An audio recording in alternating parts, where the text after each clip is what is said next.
Ini pengacara rendah hati ini. Koboi. Oh gitu ya. Bener-bener koboi jiwanya. Mantap banget.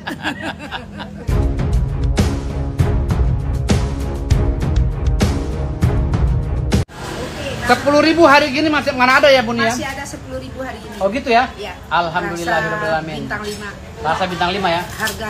Harga 10.000. Walaupun BBM naik. Walaupun BBM naik. bener. Padahal di wilayah BSD. BSD. Onde mande Rancabana. Udah matilah semua udah. Mati semua nggak usah dagang udah aja. Udah aja sendiri dah.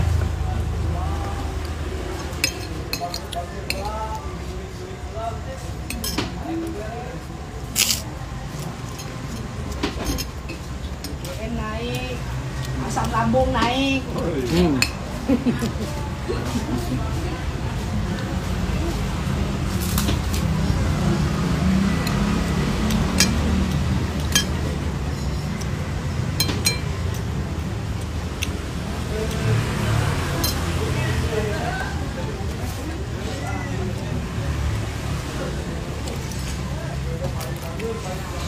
Bang Yapan nggak ikut Bang Yapan? Dia lagi gue suruh ngurusin kan berkas tanah gue mau dibayarin orang. Yang di mana? Jakarta. Oh, yang di apa? Rumah Hijau. Bukan. Menteng. Banyak banget. Dikit. Belum yang di Rumah Hijau ya. Mata hijau masih triliunan harganya. Aset ya Bang. Nah. Menteng cuma 500 meter. Ini harga per meternya mahal. 200-an kali ya? Per juta.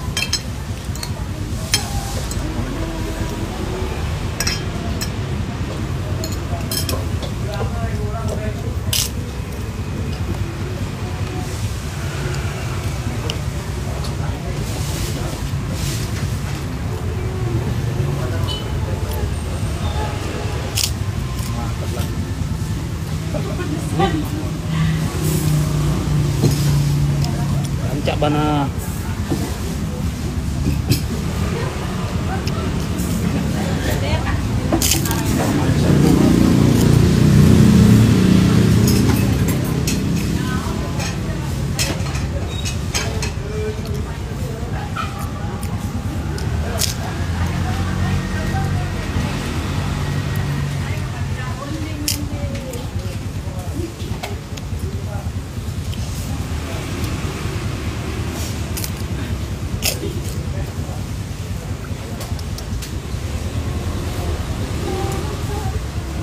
Itu sama juga. Enggak Bang, kita nemeninnya aja nih. Oh, Ini teman di sini. oh di sini. Di mana? Sini Bang, SD. Oh, Abang masih itu kan? Sepeda. ada. Makan di sini. Siapa bang? Bungkus. Mantap, mantap, mantap. Iyalah, makan Bang. Makan bang, udah. Potong Bang. Daripada dimakan bang. Bertiga doang. Hah? Berempat. Oh,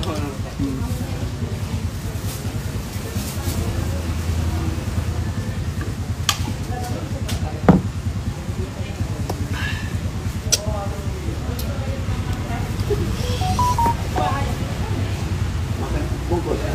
ya satu nih. Bungkus.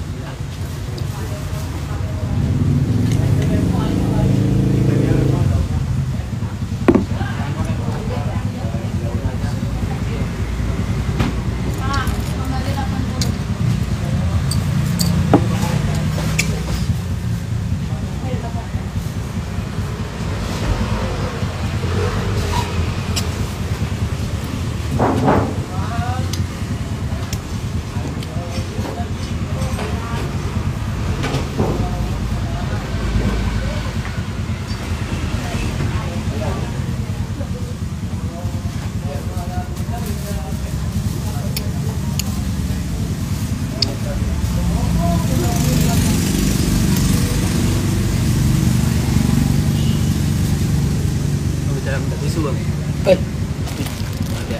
Tisu doang, nggak minta duit. Boleh. Oh, ya. Besok ya, ketemu lagi.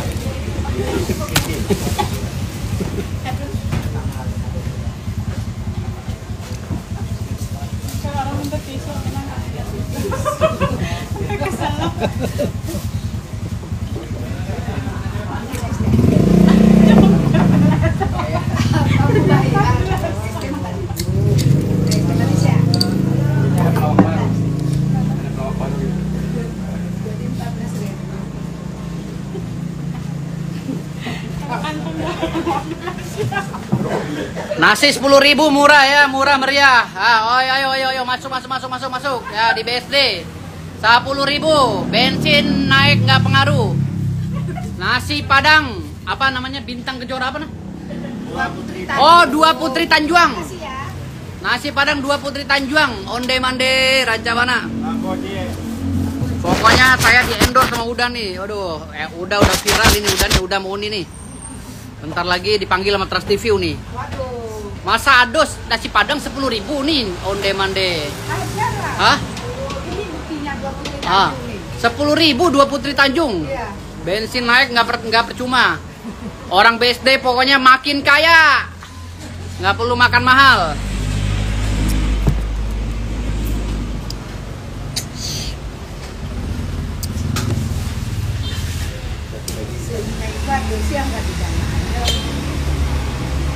Uni. Sini nih. Sini, biar Uni viral. Uni, apa pendapat Uni tentang saya pakai bahasa Padang? Cepat Uni. Waduh. Pakai bahasa Padang, cepat. Pakai bahasa Padang. Apa pendapat Uni tentang saya? Pintar. Enggak bahasa Padang. Pandai. Gimana? Pandai. Terus gimana dong komentarnya gimana? Komentarnya bagus. Bagus. Rancak Bana. Jangan mentang-mentang saya beli Iya nasi benar. Oh gitu. Bukan. Oh baik ya orangnya itu. Baik. Bukannya mentang-mentang beli nasi Padang. Bisa bagawo jo masakit rendah. Oh gitu, bahasa Iya. Padang dong. Bisa bakawan jo masakit bawahan. Walaupun orangnya Rancak orang Bana. atasan, tapi Oh. tetap bergaul dengan orang bawahan. Onde mande. Sepatu nomor berapa udah? Besok saya bawain 10. Indah Benar itu. Walaupun dia seorang atasan, istilahnya orang kelas atas gitu bergaul ya. dengan bawahan Tapi siapapun orangnya. jiwanya rendah. Alhamdulillahirabbil alamin. Jiwanya bagus. Ya. Orang itu di Nggak hadapan Allah. sombong. Orang itu di hadapan Allah sama aja Uni. Itu yang Samo. penting indah sombong. Kalau Ya. sombong itu Ya, tidak bisa jatuh. bergaul dengan orang Jatuh. Padang. Jatuh. Jangan bergaul dengan orang Padang Jadi kalau sombong. kita meninggal itu nggak bawa kantong duit. Ah. Untuk apa duit Untuk apa duit? disimpan-simpan? Betul, ya. Untuk apa? Iya, kita meninggal Itu yang bergaul semakin itu kan kapan udah amal disediain jahiliyah. orang. Untuk apa duit udah ya? Untuk apa duit? Udah beli bahan baku pakai apa? Pakai duit. Iya. Onde mande udah. Aduh. Bener itu, walaupun Iya, iya. kadang-kadang mentang-mentang wah gua ini pengacara, gua ini itu, nggak mau Enggak gua lah. makan di sini cuma serba 10.000. Ana nih pengacara kelas bawah, Uni. Bukan masalah kelas bawah, kelas atas, orang lurah aja sombong. Oh gitu. Oh, oknum kali oknum ya Uni. Pengacara kelas bawah, pengacara rendah hati. Oh gitu ya. Ya, Ini pengacara pengacara rendah hati ini, bukan kelas bawah. koboi, Oh gitu ya. bener-bener koboi jiwanya, mantap banget. Uni dipanggil Trans TV Uni loh. Besok pembahasan Trans TV itu besok ya, masalah apa? Nasi Padang 10.000 di era krisis. Bisa gua jual. Bisa Uni pesanan orang banyak Uni. Di BSD ini bisa pesan sama Uni semua nanti. Tadi itu juga nomor baru kagak jelas. Oh gitu. Pesan 5 bungkus. Yang mau pesan nasi Padang 10.000 ya melalui inbox saya ya. Oh, Ya. mantap. 10.000 aja ya. Saya nggak mau naik-naikin, ntar saya kasih Uni. Itu bener itu. Kadang-kadang orang mentang-mentang dia itu pengacara nggak mau di sini duduk, segan dia jatuh pamornya. Ini kan cuma angkringan doang. Ini kopi siapa tadi ini?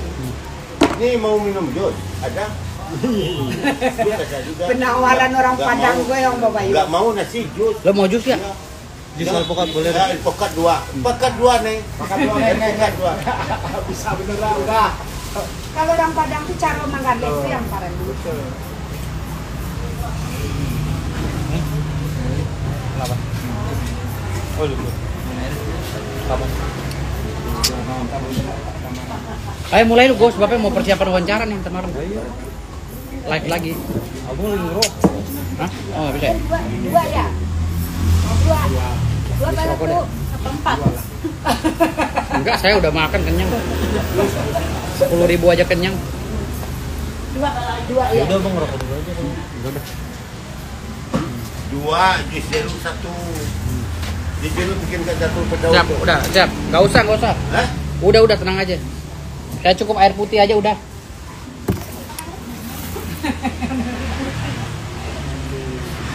RT.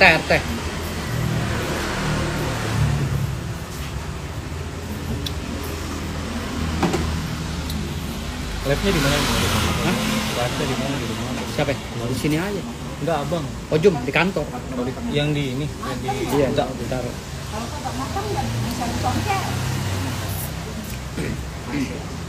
Itu yang Saya mau ngebahas tentang Khusus Sultan kalau itu. Sultan. Kan para sultan hadir semua. Oh gitu. Perwakilan aja ada 2-3 orang. 4 orang kali itu. Perwakilan dari lembaga Salatin. Sultan-sultan yang ini, yang cucu-cucunya gitu. Karena masuk lembaga Salatin nggak sembarangan. Ngaku-ngaku sultan doang, kalau nggak ada terahnya susah. Kalau nggak ada nasab, nggak ada apa.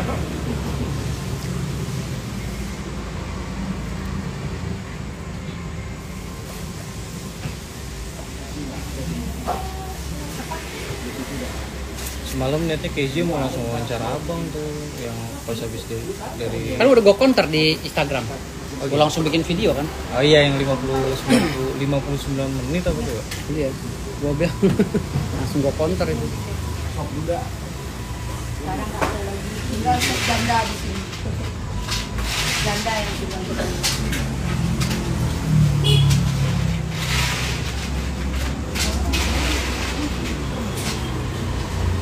Nggak maghriban nih.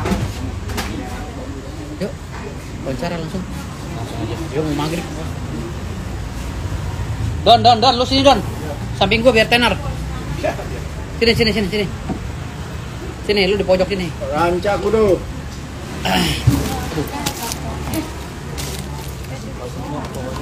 Tolong keluarkan kerupuk nih. Kerupuk keluarkan. Hah? Menghambat. Kerupuk itu keluarkan.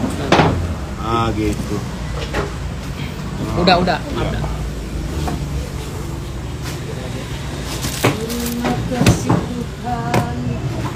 Terima kasih Tuhan. Sini Don. Lu biar terkenal. Walaupun lu bengong doang, tapi nggak apa-apa, lu terkenal.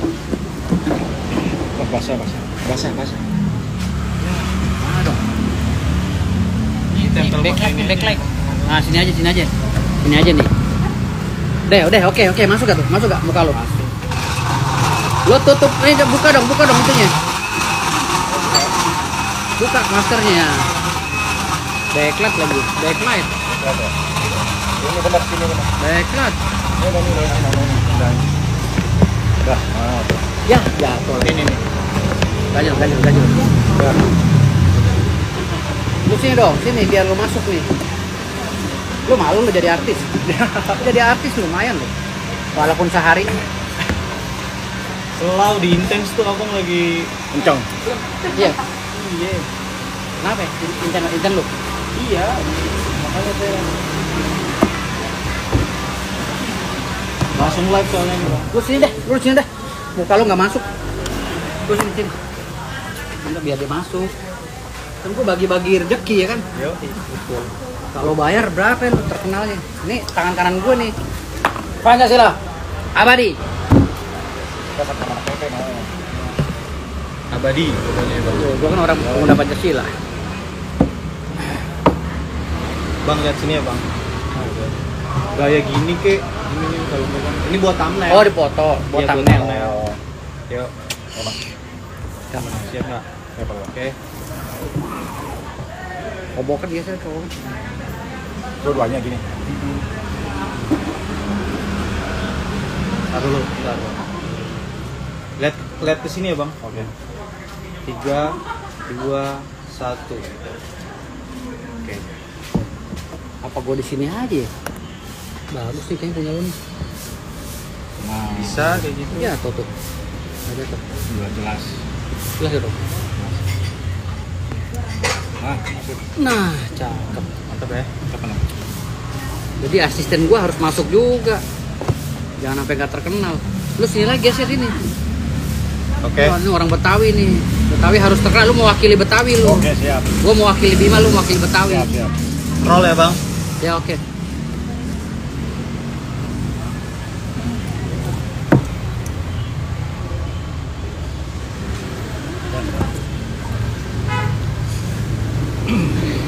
Oke Bang Firdaus.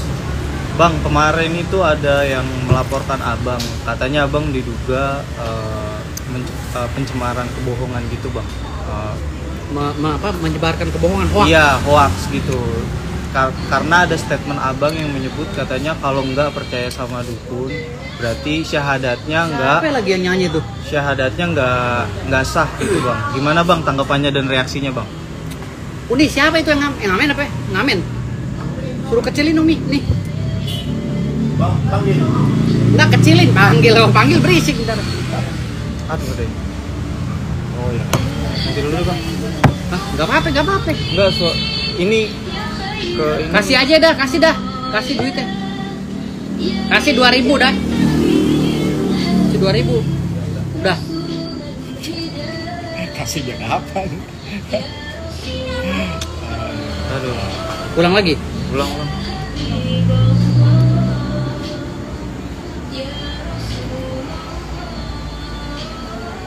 Masuk gak musik ya? Enggak terlalu kenceng kan? Enggak apa-apa lah salawatan ini.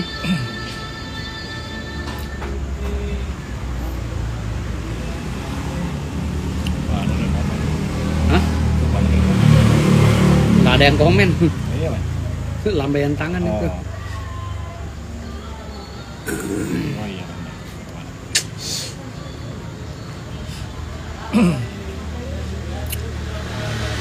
Oke, ulang lagi ya bang. Ya siap. Ya, thumbnail. Thumbnail lagi? Ya, 3, 2, 1. Sip. Ya. Dah ready bang ya. Siap. Lu lihatnya soalnya nih cuekin aja biar. Roll. Oke bang Firdaus. Kemarin ada yang melaporkan abang katanya diduga pencemaran kebohongan nih bang, berita hoax gitu mungkin ya bisa dibilang. Karena abang statement abang yang bilang katanya kalau nggak percaya sama dukun berarti syahadatnya nggak sah. Itu gimana tanggapannya bang? Ya, jadi begini ya. Kalau gue sih sebenarnya masalah-masalah gue dilaporin atau enggak itu nggak masalah. Itu hak orang ya, hak orang untuk melaporkan gue karena dia kan punya hak juga di bangsa ini, hak yang sama kan gitu. Namun yang gue sayangkan, kenapa laporannya ini terkesan tendensius. Tendensius artinya tergesa-gesa dan terburu-buru tanpa tabayun ke gue dulu nih, karena kan pasalnya nih sumir nih pasalnya nih. Harusnya tabayun dulu dong ke gue, ya kan? Gue kenapa bisa ngomong begitu? Kan gue berbicara begitu itu dalam lingkup surat kuasa. Artinya sesuai dengan Undang-Undang Nomor 18 tahun 2003 tentang advokat, gue punya hak imunitas di situ secara substitusi mewakili klien gue. Selama gue ngomong pada koridornya sesuai dengan rule-nya dan berkaitan langsung, walaupun pembahasannya berbeda, itu gue tetap dilindungi oleh Undang-Undang 18 itu loh, tentang advokat. Dan di dalam kuasa tersebut ditulis oleh klien gue, ya, disepakati oleh klien gue dalam surat kuasa khusus menyebutkan bahwa gue diminta untuk mewakili dia mengcounter berita-berita yang keluar dari media sosial, dan gue diberi kuasa untuk mewakili beliau untuk kaitannya konvensi pers ya, sesuai dengan Undang-Undang Nomor 40 tahun 1959, ya kan?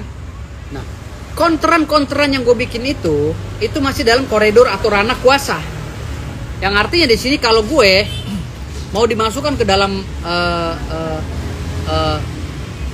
masalah orang lain itu nggak substansional, gitu loh. Orang lain misalnya menonton video gue, ya kan? Video itu dicolong dari Instagram gue misalnya, tanpa izin, nyolong loh ini tanpa izin. Harusnya orang mau copy sesuatu barang itu sebagai alat bukti, harus izin dulu dong yang punya, ya kan? Ini akan dimaknai oleh gue nanti di dalam undang-undang ITE sendiri, gitu loh. Ini video gue dalam mengklarifikasi diskusi gue sama istri gue di meja makan yang itu juga sifatnya gue nggak simpen kan, temporary, dan gue nggak simpen, kok tahu ada di tangan mereka. Ini ngambilnya dari mana? Berarti kan pencurian. Gue bisa melaporkan dia ya dengan laporan balik tentang pencurian dan laporan palsu gitu. Artinya hati-hati kalau bermain sama gue gitu loh, hati-hati. Makanya gue bilang tadi terlalu tergesa-gesa, apalagi pasal 14. Pasal 14 yang diterapkan oleh dia di dalam Undang-Undang ITE nomor 19 tahun 2016 ya. Itu gue rasa pasal yang tidak relevan ya. Relevansinya nggak ada sama gue, karena itu pasal berkaitan langsung dengan berita hoax tentang perdagangan gitu, transaksi elektronik yang mengakibatkan kerugian ya secara massal, kerugian material atau imaterial secara massal. Lah lantas gue transaksi elektroniknya apa? Kecuali kasus seperti kasus Indra Ken, ya kan? Seperti kasus Indra Ken dan apa satu lagi? Balmana apa? Salmanan, Doni Salmanan. Ya, Doni Salmanan. Itu bisa dikenakan pasal 14 Undang-Undang ITE. Gitu loh. Tapi kalau itu dikenakan kepada gue ini dilindungi oleh Undang-Undang nomor 18, dan kalau ngambilnya di media asli, ya, di media yang berizin, itu gue dilindungi oleh Undang-Undang nomor 40. Undang-Undang nomor 40 tahun 1999. Ya. Tentang pers. Di situ ada pasal 3, pasal 4 yang diberikan oleh undang-undang tersebut untuk pemilik perusahaan agar memperbaiki beritanya. Dan untuk si narasumber diberikan kesempatan untuk menjawab dan memperbaiki juga jawabannya dalam pasal 1, pasal 5, dan pasal 11 dan 15. Itu dalam undang-undang pers dijelaskan. Gitu loh. Makanya dia yang melaporkan gue dengan pasal 14, hati-hati. Gue lapor balik loh pasal 220. Bisa junto pasal 317 bisa. 242 bisa, gue kenakan pasal-pasal di undang-undang ITE bisa. Sekarang bola ada sama gue. Lo laporin gue 10 tahun, lo salah lapor. Sekarang gue lapor balik. Di atas 5 tahun nih, masuk nih barang nih. Ini cewek nih, siapa namanya cewek itu yang laporin gue?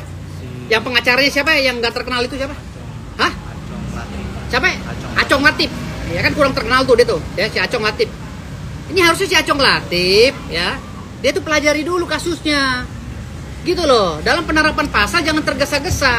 Jangan karena ingin mau viral ya. Jangan karena mau viral akhirnya tidak mengkaji lagi gitu permasalahan ini. Langsung viral cepat-cepat. Wah, mumpung lagi terkenal nih si Firdaus, ayo laporin semua. Apanya laporin? Orang saya lagi kerja kok sebagai advokat. Adapun gaya saya begini ya memang begini. Waktu diklat advokat selama 6 bulan kita disuruh kok. Gitu loh. Kita disuruh berpenampilan yang unik agar orang mempunyai ciri khas.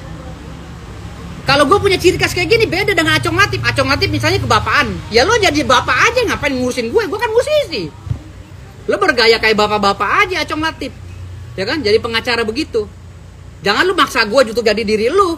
Gitu. Dan karena gue gak maksa lu untuk jadi diri gue. Gitu loh. Ini kan nyeleneh jadinya. Gitu loh. Apalagi sekarang ini mereka mau konvensi kemana-mana, konversi pers kemana-mana. Ini hati-hati. Sekali salah ngomong, gue tangkap lagi. Kalau gue orang gak main-main, ya. Jadi pasal 5 ayat 4 di dalam Undang-Undang ITE, setiap ya video yang didapatkan dari hasil yang gak sah itu batal demi hukum, dan di dalam persidangan wajib dikesampingkan oleh hakim. Gitu. Artinya di sini si Acong Latif ini terlihat sekali, gitu loh. Terlihat sekali, maaf ya, kepintarannya. Gitu. Sebenarnya kan dia memantau dari segala aspek dong.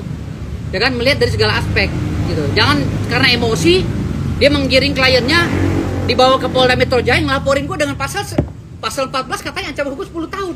Emang gue dagang apa? Hah? Gue dagang enggak? Yang ribut juga lo orang yang nonton media yang dipotong-potong itu. Ingat loh, barang bukti itu harus ditampilkan dengan utuh. Kalau dipotong-potong, gue gugat.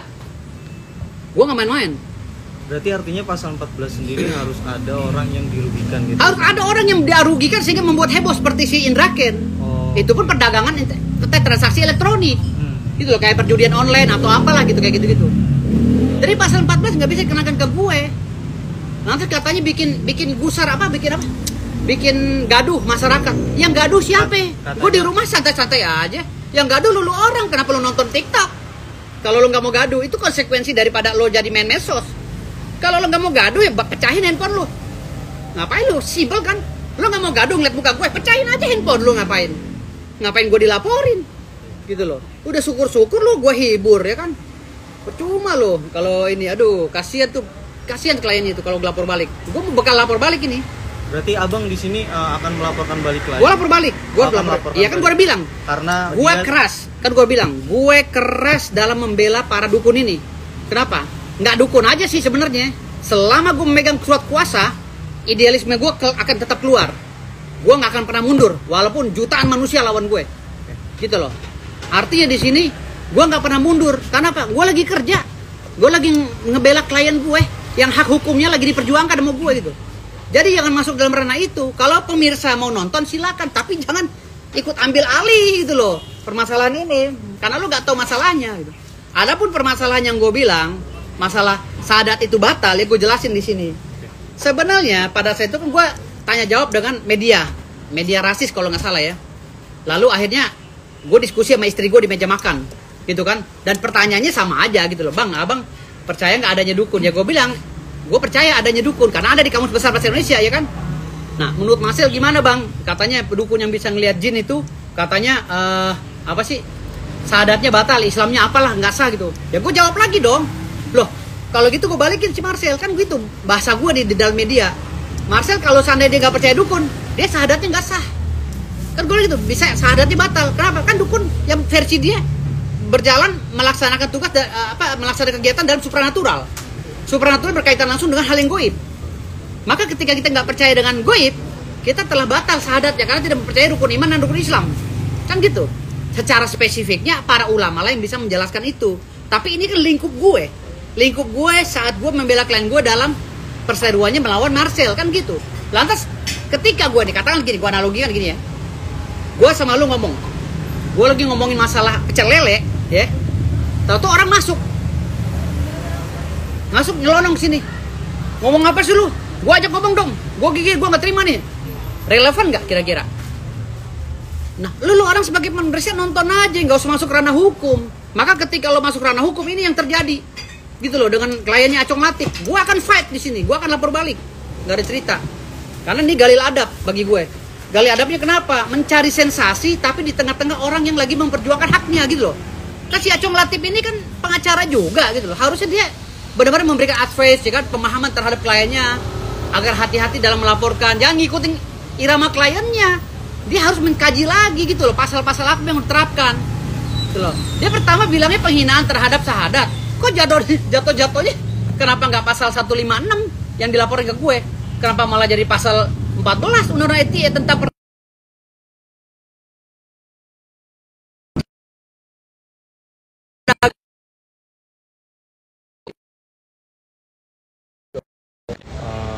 abang bikin gaduh terus banyak orang menimbulkan perpecahan lah atas kegaduhan ini berawal dari Marcel Radival, bukan dari gue mah hanya korban.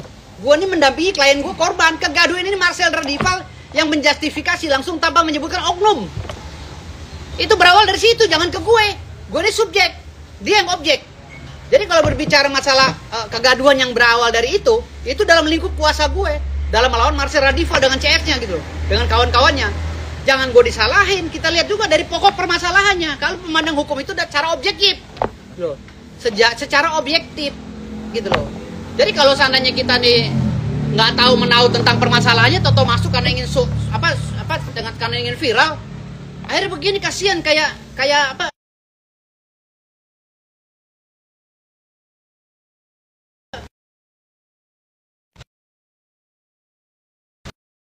Kalau gue nggak ada ampun, kalau gue pasti laporin, gue fight. Gue nggak ada game mundur kan, gue bilang. Apalagi orang yang nyerang gue pasti laporin. Berarti kalau untuk pelaporannya sendiri terkait apa itu bang? Kalau bisa kita boleh. Laporannya laporan palsu. Oh, laporan palsu, pasal 220 junto pasal 317 atau nanti pasal-pasal lainnya. Gue lihat dulu. Ancaman hukumnya di atas 6 tahun, di atas 5 tahun. Oke.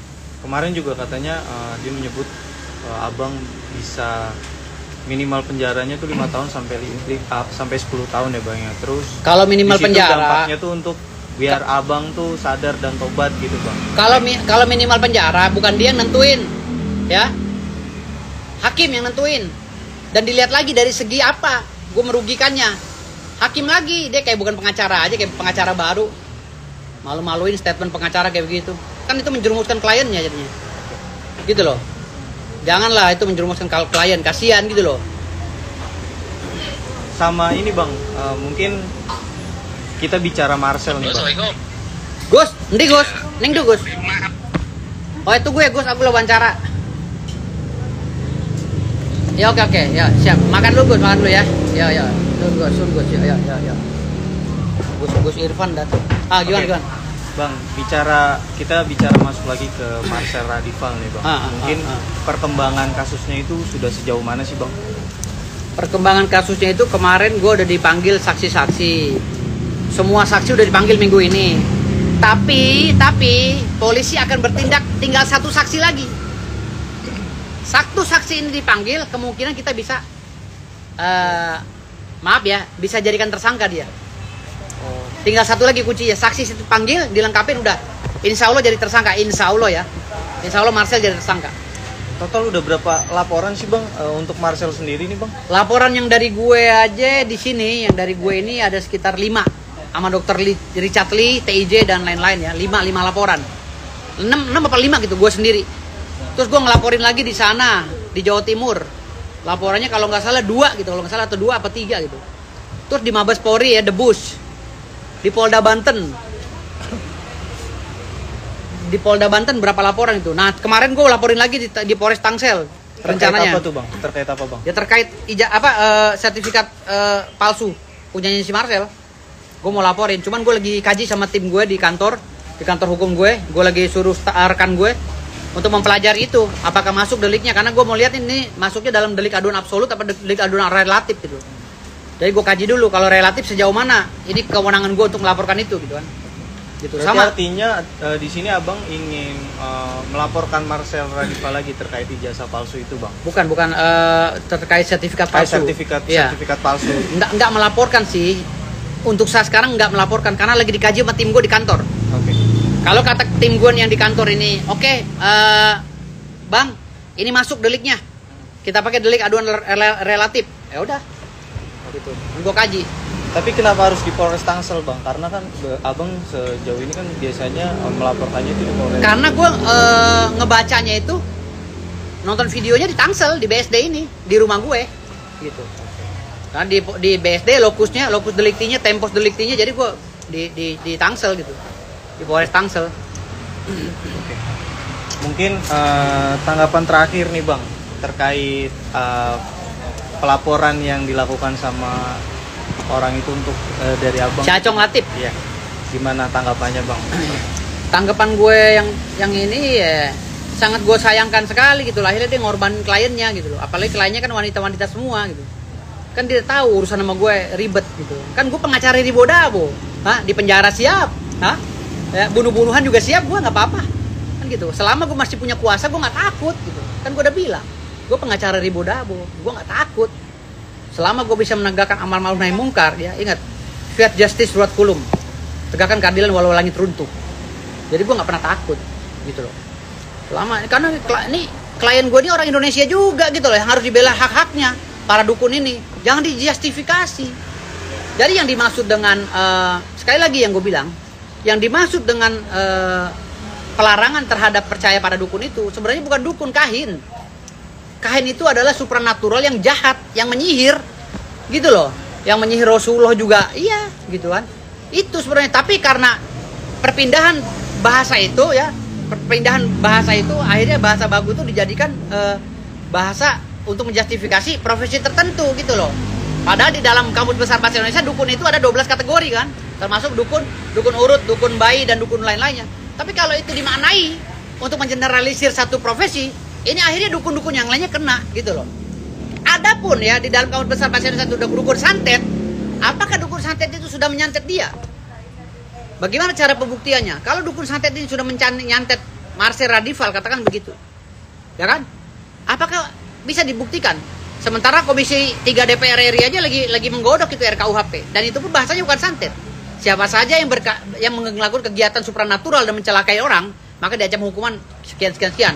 Siapa saja mengaku sebagai orang yang mempunyai kelebihan ilmu ya supranatural, itu kan sedang dirancang di RKUHP, gitu loh. Makanya di situ belum final sebenarnya gitu.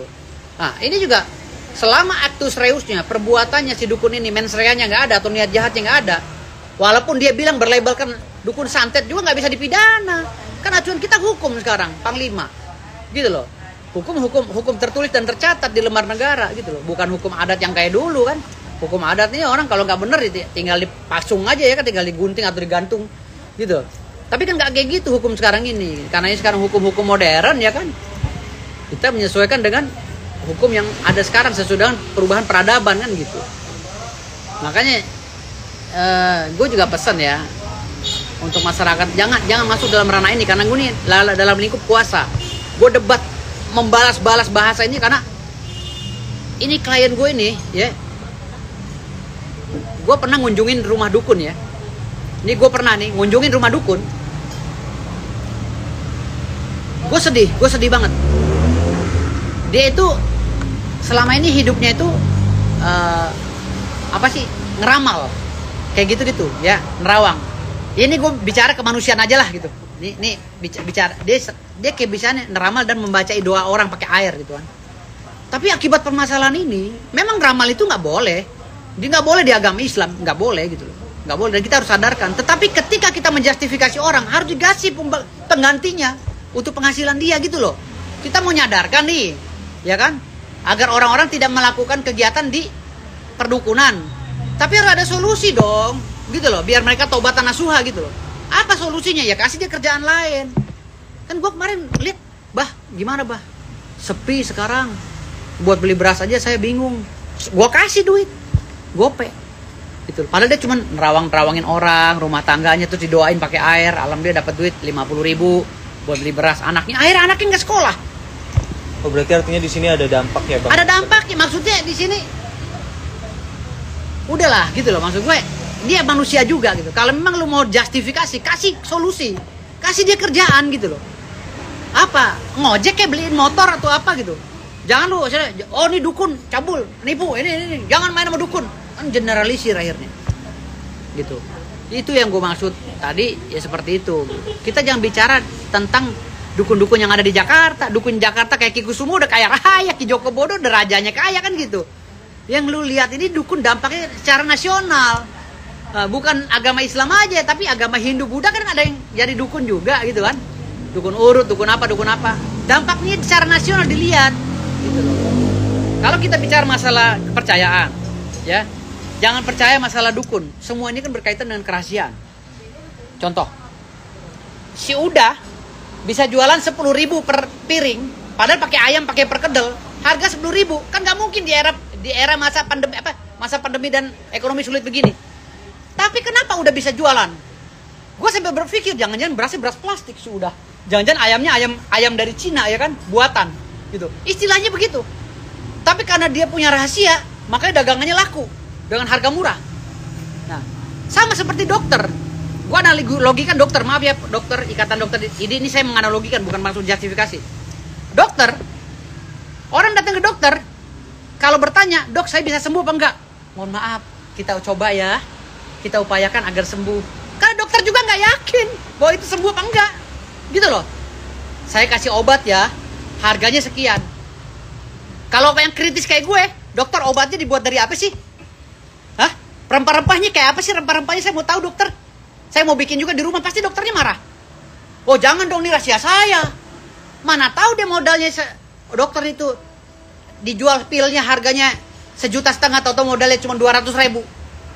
Nah, itulah kerahasiaan yang harus disimpan. Nah hari ini kerahasiaan itu dibongkar-bongkar oleh Marcel, gitu loh. Makanya orang udah nggak ada nilai lagi. Orang punya nilai ketika dia merahasiakan kerahasiaan, gitu loh. Orang dagang, Uni dagang di Tanah Abang. Beli baju di Tanah Abang, mau dagang di BSD ini, beli baju 50.000. Udah jual di sini 150, laku nggak Uni? Orang BSD dibeli berapa aja, karena orang kaya semua, hampir rata-rata orang kaya orang BSD. Uni beli di Tanah Abang 50.000, lalu dia jual 150.000. Nah kerahasianya kan 100.000. dirahasiakan. Tapi ketika Uni bawa orang itu tahu Uni belinya di mana, dia ngoceh depan Uni. Jangan mau beli di Uni, gue tahu tempatnya Tanah Abang. Sakit hati nggak? Kerahasiaannya dibuka. Kan itu bagian dari penipuan. Kalau cara dagang Rasulullah nggak gitu. Rasulullah beli 50.000, dibilangnya nih saya beli barang 50.000 di Tanah Abang, kamu hitung aja. Kalau mau lebihin syukur, nggak mau ya udah. Kalaupun kamu nggak punya duit, kalau mau ambil aja. Itu Rasulullah dagangnya gitu. Tapi kan kalau dagang sekarang nggak bisa kayak begitu. Mana ada yang mau? Apalagi orang sekarang. Wah, boleh gratis ya? Ya saya gratis aja dah. Orang kaya aja pada ngarepin raskin. Gimana zaman sekarang? Di saat orang-orang ini semuanya ini qanaah, nggak mungkin kita melakukan cara-cara seperti itu kalau tidak ekstrim. Gitu loh. Nah, apa yang gue lakuin secara ekstrim ini ya ini edukasi yang benar. Gitu loh, walaupun ekstrim gitu. Jadi harus terima karena negara kita ini udah carut marut rakyatnya sebagian gitu. Rakyatnya nyalahin pemerintah tapi dia nggak ngaca. Pemerintah disalahin. Gitu ya. Oke pemirsa, terima kasih banyak. Wassalamualaikum warahmatullahi wabarakatuh. Saya mau persiapan sholat maghrib dulu, takutnya telat. Terima kasih.